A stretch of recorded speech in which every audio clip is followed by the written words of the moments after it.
Shalom, Haleluya. shalom, shalom, Tuhan Sekali lagi memberkatimu. dengan semangat, saya mau dengar semua suara-suara yang sudah lama tidak dengar ya. Shalom semuanya. Tuhan memberkatimu.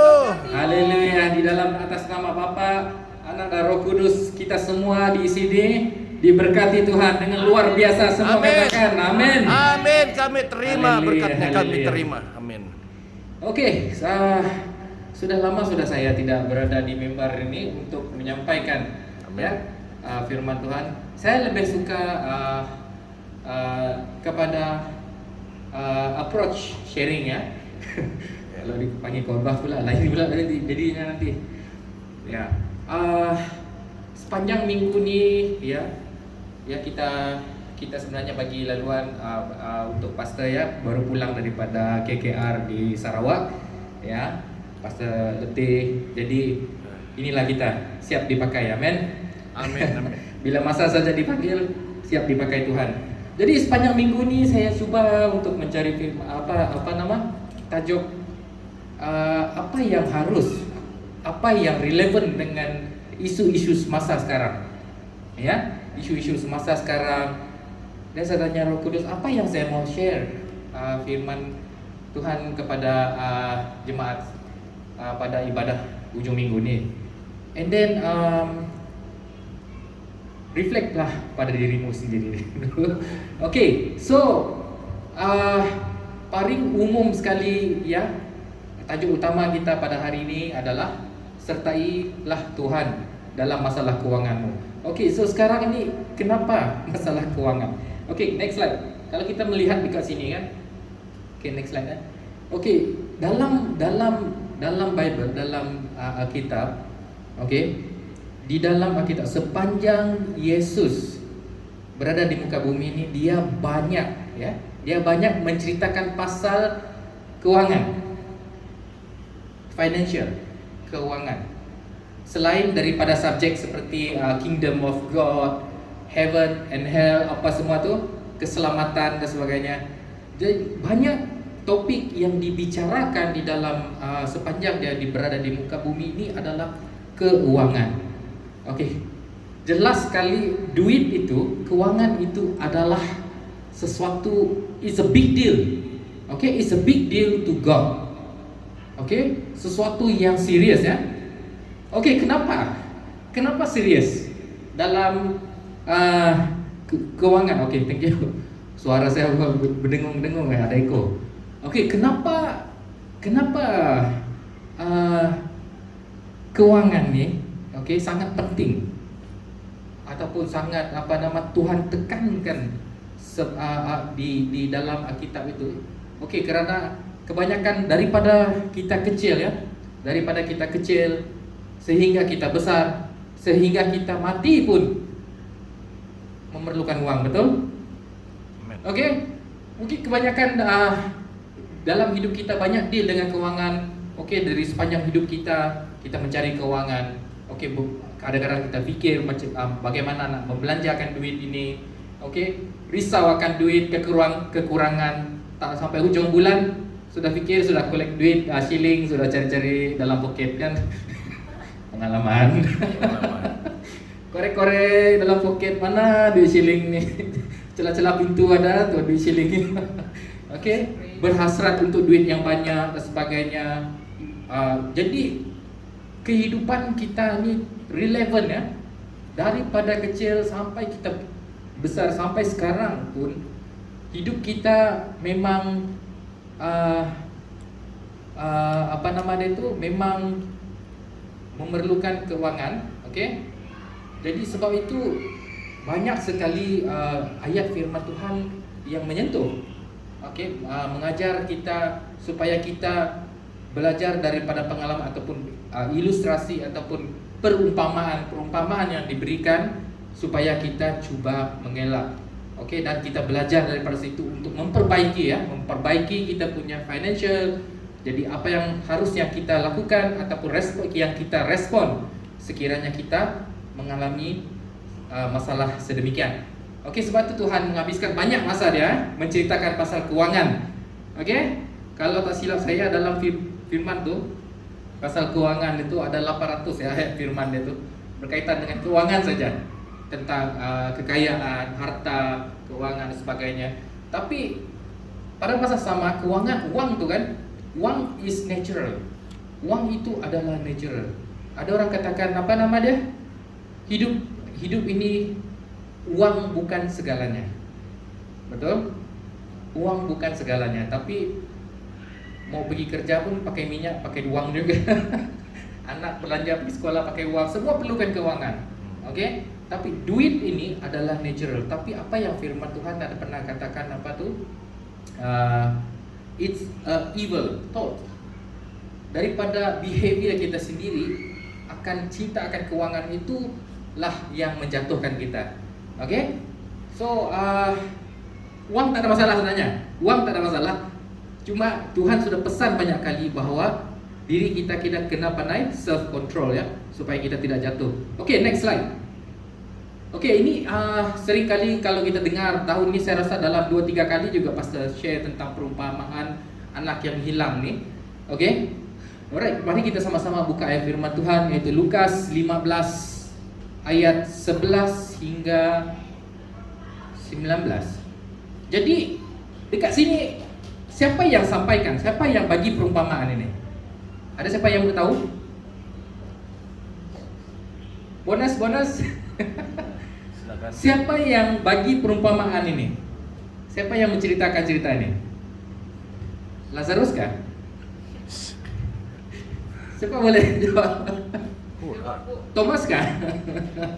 Petrus? Siapa yang menyampaikan firman Tuhan ni? Perumpamaan anak yang hilang. Okey? Kalau kita lihat ayat 11 itu, Yesus berkata lagi, ada seorang mempunyai 2 orang anak lelaki. Jadi yang menyampaikan perumpamaan ini Yesus. Okey, macam saya katakan tadi, money ataupun tentang harta, kekayaan, dia menitik beratkan sebenarnya. Okey, menitik beratkan tentang harta, kekayaan. Banyak kali dia ulang-ulang, dia share benda ini supaya kita belajar. Okey, kita mengelak daripada apa yang ini yang dibagikan. Okey, so kita sama-sama buka ayat Lukas 15 ayat 11 sehinggalah 19. Ada ke semua itu? Okey, so Yesus berkata lagi, ada seorang mempunyai 2 anak lelaki-laki. Okey, 12. Kata yang bongsu kepada ayahnya, Bapa, berikanlah kepadaku bahagian harta milik kita yang menjadi hakku. Okey. Lalu ayahnya membagi-bagikanlah harta kekayaan itu di antara mereka. Okey. Dan ayat ke-13, beberapa hari kemudian si anak bongsu yang kecil ini tadi, okey, menjual seluruh bahagiannya lalu pergi ke negeri yang jauh. Okey, apa yang dikatakan di sana? Di sana ia memboroskan harta miliknya itu dengan hidup berfoya-foya. Setelah menghabiskan semuanya, timbullah bencana kelaparan di dalam negeri itu. Ia pun mulai melarat. Kita skip terus pergi ke ayat 17. Lalu ia menyedari keadaannya. Katanya, betapa banyaknya orang upah bapakku berlimpah-limpah makanannya, tetapi aku di sini mati kelaparan. Okey, ayat 18, aku akan bangkit dan pergi kepada bapakku dan kata kepadanya, Bapa, aku telah berdosa terhadap surga dan terhadap bapakku, dan aku tidak layak lagi disebut anak bapa. Jadikanlah aku sebagai salah seorang upah bapa.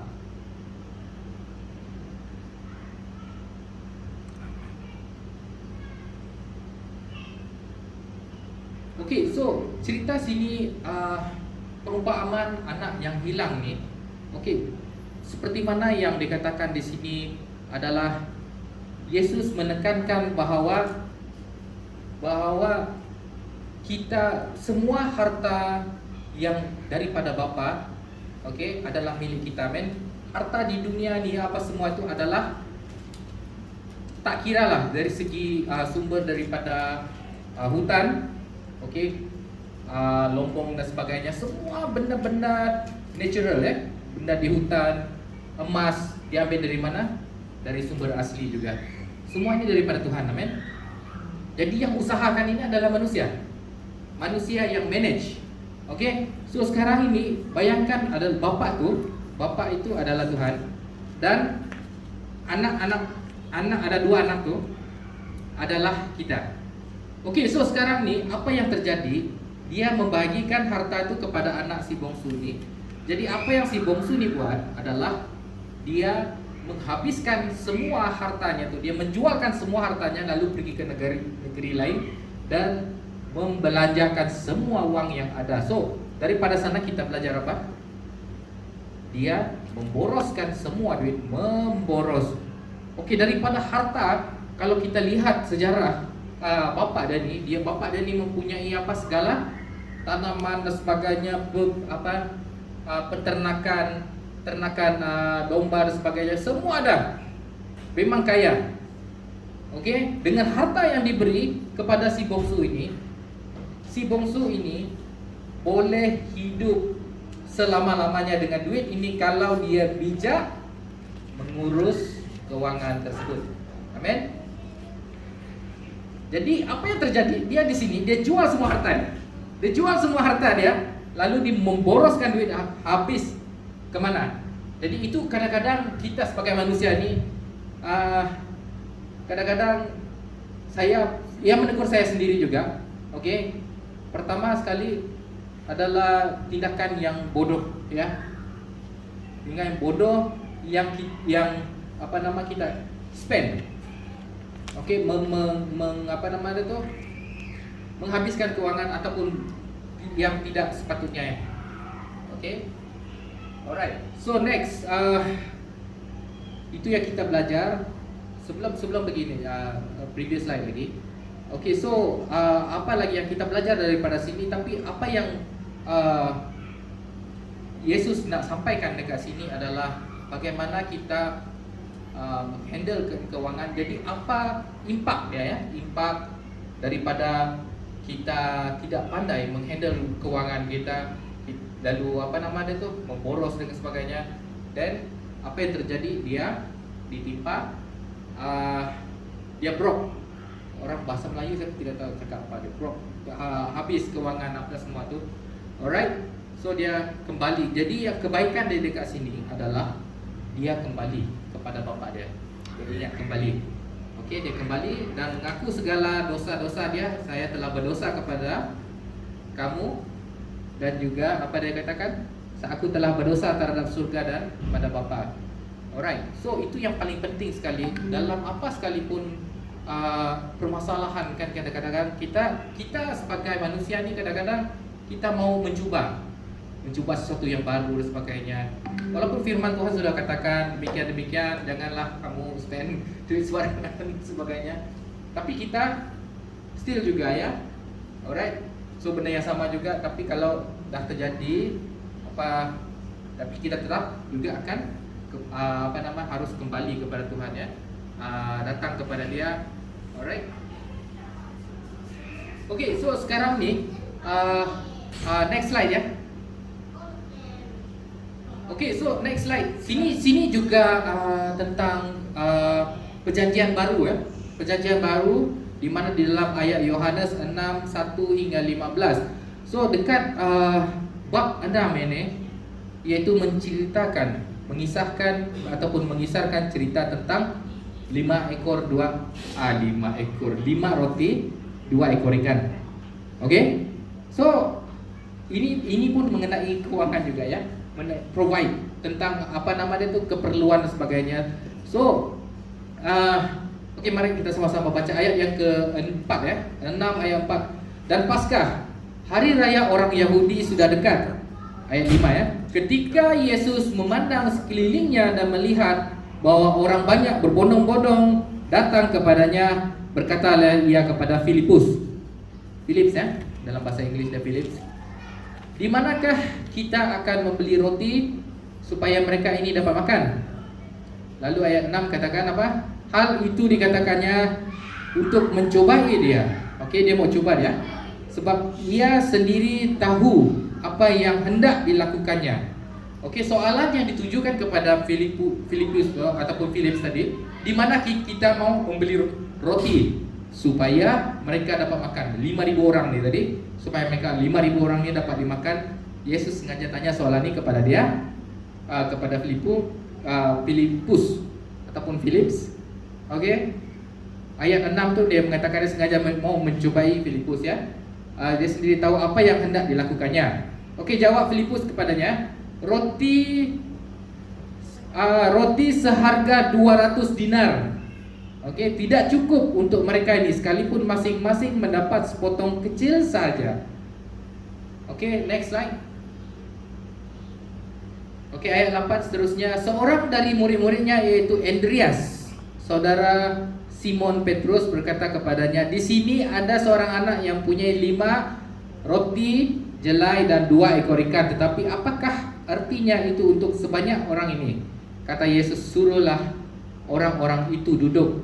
Apapun di tempat itu banyak rumput, maka duduklah orang-orang itu, kiranya 5,000 laki-laki dan banyaknya. Lalu Yesus mengambil roti itu dan mengucap syukur.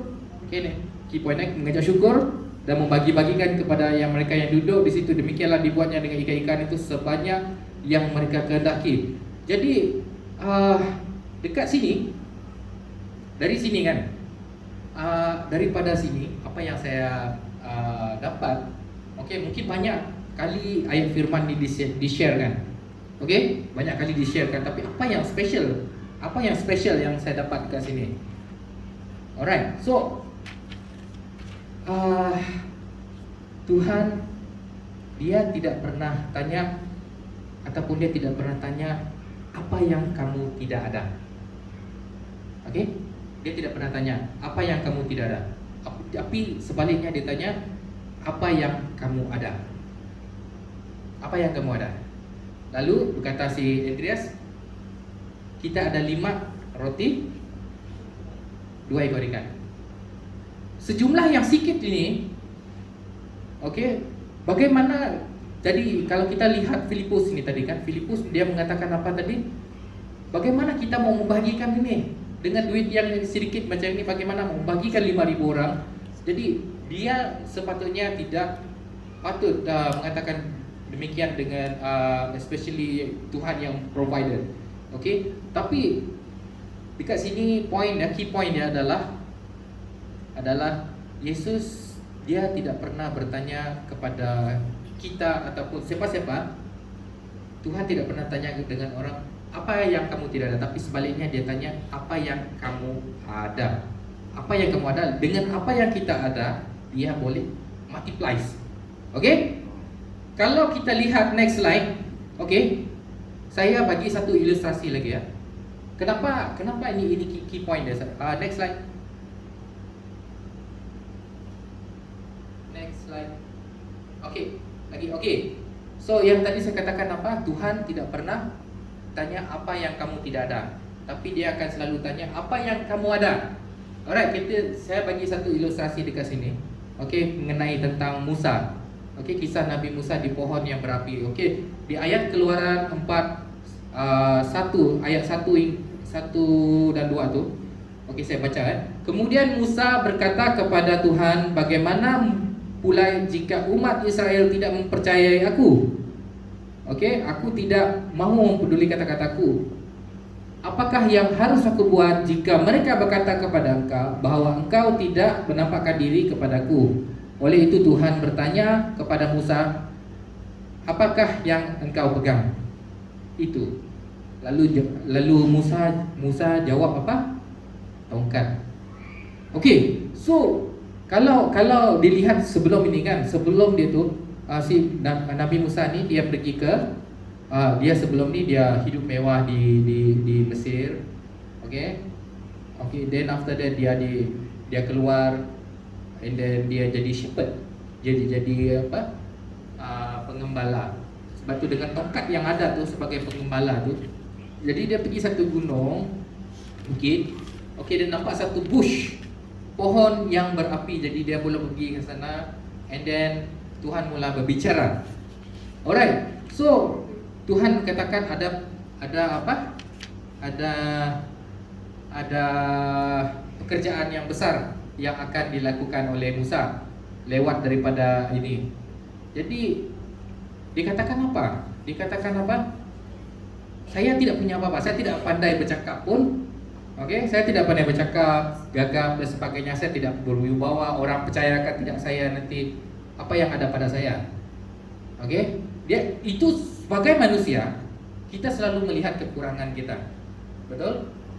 Kita sebagai manusia kita selalu melihat kekurangan apa yang kita tidak ada. Selalu kita komplain dengan Tuhan, saya tidak ada di Tuhan, saya tidak ada di Tuhan. Tapi Tuhan tidak melihat itu. Tuhan selalu biasanya dia cakap apa? Dia tanya satu saja. Apa yang kamu ada? Apa yang ada di tangan kamu? Ini kan? Ini saya punya tongkat nih, tongkat apa? Tongkat pakai saya gembala domba saya nih. Ini katakan. Lalu Tuhan katakan apa? Daripada tongkat itulah diberi kuasa. Kalau kamu lihat next slide. Daripada tongkat yang pakai gembala domba nih diberi kuasa, pakai tongkat itulah dia membelahkan laut. Ketika mau bawa orang Israel menyeberang laut. Pakai tongkat itulah dia menjadikan sungai berdarah. Sebab mau challenge dengan apa nama dia tu, orang sihir Firaun.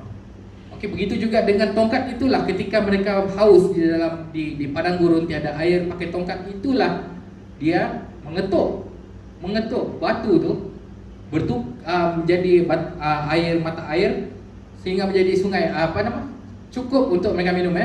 And then pakai tongkat itulah dia ketika peperangan itu diangkat itu, jadi mereka menang. Jadi sekarang ini tongkat itu. Jadi key point dari kat sini, Tuhan kita sebagai manusia ini seringkali kalau kita ada masalah, ataupun kekurangan, kita selalu mengadu, Tuhan saya tidak ada ini, saya tidak ada ini, saya tidak ada ini, saya tidak ada ini. Tapi Tuhan dia melihat benda yang lain.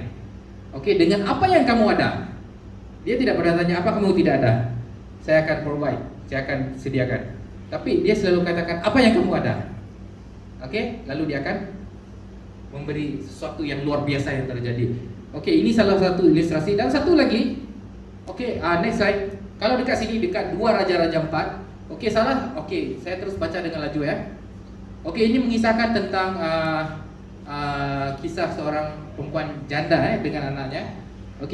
Salah seorang daripada isteri-isteri para nabi mengadu kepada Elisa sambil berseru, hambamu suamiku sudah mati dan engkau ini tahu bahawa hambamu itu takut akan Tuhan. Tapi sekarang penagih hutang sudah datang untuk mengambil kedua orang anakku menjadi budaknya.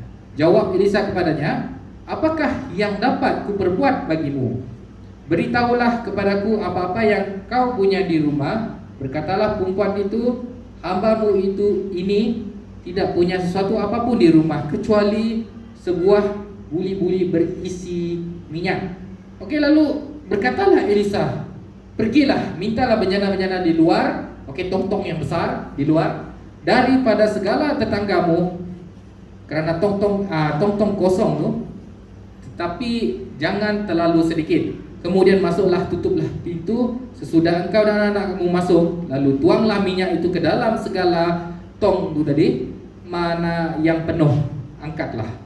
Pergilah perempuan itu daripadanya, tutuplah pintu sesudah ia anak-anak masuk, dan anak-anaknya mendekatkan bejana-bejana kepadanya sedang terus menuang. Ketika bejana-bejana itu sudah penuh, berkatalah perempuan itu kepada anaknya, dekatlah kepadaku sebuah jana lagi. Tetapi jawabnya kepada ibunya, tidak ada lagi bejana. Lalu berhentilah minyak itu mengalir. Jadi dekat sini sekali lagi yang saya mau katakan, setiap perkara-perkara yang ajaib kan, setiap permasalahan dekat sini, penagih hutang tu datang kepada keluarga ni, kepada ibu ni, alright, sebab bapa dia sudah meninggalkan hutang, jadi minta hutang. So sekarang ni keluarga ni, ibu ni agak miskin. Elisa ni datang dia, bila dia ditanya, apa yang kamu ada? Apa yang kamu ada? Si ibu ni cakap, saya cuma ada minyak yang sikit ini saja. Apa yang kamu ada? Dia tidak kaya. Penagih hutang ni mau tagih hutang banyak ni, hutang suami dia. Tapi Elisa cakap, apa yang kamu ada? Jadi dengan apa yang dia ada di sini, dia multiplies menjadi sehingga dapat mengisi semua kantong-kantong ataupun tong-tong yang kosong tadi, bejana-bejana yang kosong tadi. Jadi dekat sini, next slide. Okay, so key point yang dekat sini, kata kunci dia, Tuhan tidak pernah melihat ya apa yang kita tidak ada. Alright, kita sebagai manusia selalu seringkali kita mengadu ya. Tuhan, saya tidak punya ini. Okay, kita mengadu. Pastor, sorry pastor, saya tak ada duit lah. Saya tidak dapat melayani lah. Tunggu saya ada duit dulu baru saya dapat melayani. Seringkali kita selalu fikir macam ni. Tuhan, pastor, saya tidak ada masa pastor. Sorry, saya tidak ada masa apa semua tu. Saya sangat sibuk, saya tidak dapat melayani. Banyak seringkali kita bagi alasan ataupun kita bagi alasan dengan Tuhan, kita tidak ada ini, kita kekurangan ini, kan? Kekurangan ini, banyak kekurangan, sesuatu kekurangan.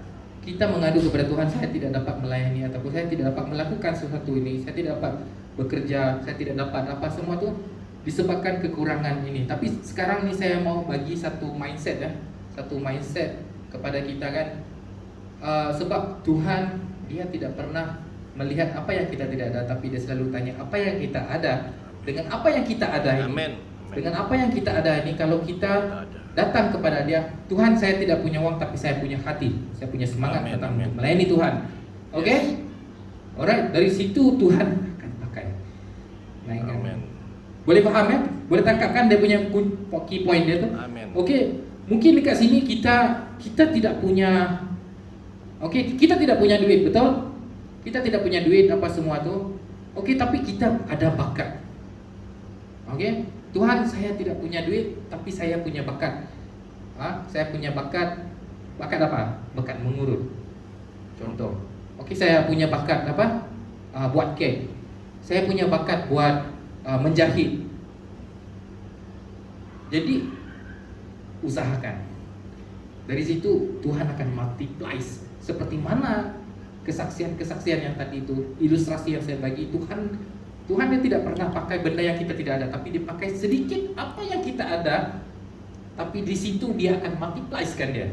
Boleh faham ya? Boleh tangkap ya konsep dia? Okey, masa. Mungkin kita tidak ada apa nama dia tu? Ya, kita tidak ada punya sesuatu ini, tapi kita punya masa, kita punya tenaga. Okey, kita ada skill set, apa pun, kita punya karunia. Apa sekalipun ada yang kepada kita. Okey, sedikit apa yang ada pada kita, kita datang kepada Tuhan. Tuhan, saya punya ada ini saja. Pakailah. Perkembangkanlah dia. Jadi maka Tuhan akan multiplies. Amen. Alright. So, berbalik kepada cerita keuangan tadi, pasal keuangan tadi, mungkin ya daripada saya secara pribadi saya mengakui memang saya seperti anak yang hilang ni tadi. Okey, bodoh untuk tidak pandai mengurus keuangan. Okey, dari segi money management tidak pandai itu menghabiskan keuangan, tapi bukan berfoya-foya macam si ada bangsa lah. Okey, tapi bertujuan adalah untuk macam apa? Hutang dari segi rumah, kereta, kredit card. Itu apa yang sepatutnya kita mau benda tu. Okey, sebagai manusia kita tidak akan pernah rasa. Dalam firman Tuhan pun ada mengatakan manusia tidak akan pernah rasa cukup. Saya tidak tahu. Saya mencari-cari ada tu. Manusia tidak akan pernah rasa cukup. Okey, itu sudah Tuhan sudah pesan awal-awal. Okey, supaya mana-mana tu itu message dia. And then kalau kita punya masalah keuangan seperti mana yang saya katakan tadi, okey, kita datang kepada Tuhan, kita katakan, jangan kita cakap, Tuhan saya tidak ada duit nih Tuhan. Okey, Tuhan tidak pernah tanya apa yang kamu tidak ada, tapi dia katakan apa yang kamu ada. Apa yang kamu ada? Tuhan saya tidak ada duit, tapi saya punya bakat. Okey, saya punya bakat mekanik. Saya punya bakat mekanik. Okey, jadi Tuhan akan memberkati setiap apa nama dia tu, uh, hasil daripada tangan kamu. Amin. Seperti mana yang ilustrasi yang saya sudah bagikan tadi itu, dengan apa yang kita ada, walaupun sedikit pun, tapi Tuhan akan multiplieskan dia. Haleluya. Demikian saja daripada firman saya, sharing daripada saya. Alright. Dan masa dan ruang ini saya bagikan pada pastor, mungkin ada